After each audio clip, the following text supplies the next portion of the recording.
Many people encourage you to open a store on TikTok, sharing numerous success stories that make it seem appealing. However, I see this as a trap. They only tell you the positive aspects of TikTok Shop, while the return policies are becoming increasingly burdensome. Let me give you an example from the US site. For products priced below $20, if a customer requests a return, the platform immediately refunds the customer without any review, and the product does not need to be returned to the seller. For products over $20, the customer's return is the seller's responsibility, but the shipping costs are borne by the seller.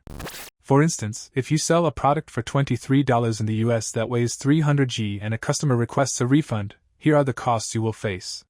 First, you have to cover the shipping cost of $6 to $8, which varies by region in the US. Second, the order processing fee from the US warehouse, 80 cents to $1.50.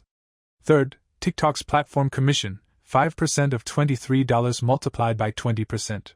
Fourth, the cost of the customer returning the item to the warehouse. This is also the seller's responsibility.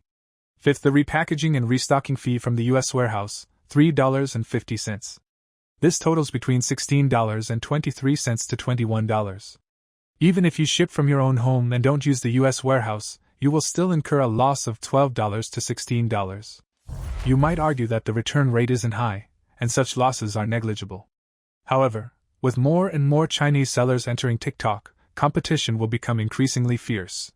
Customers may purchase several similar products simultaneously, compare them, and keep only the one they like, returning the rest since the return shipping costs are borne by the seller. You may also think that raising prices would solve this issue, but you will find that there may not be enough orders. You might only get a few each day. If you want hundreds of orders daily, raising prices will not yield the desired results.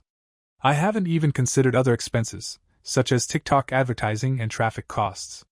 Just from this perspective, do you still see this as a long-term business or the ideal blueprint that others portray? Let's think differently. This issue arises because shipping costs account for too large a portion of the product price.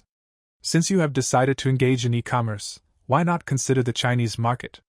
In China, you can ship items weighing under 1 kilogram to 95% of the regions for just 70 cents.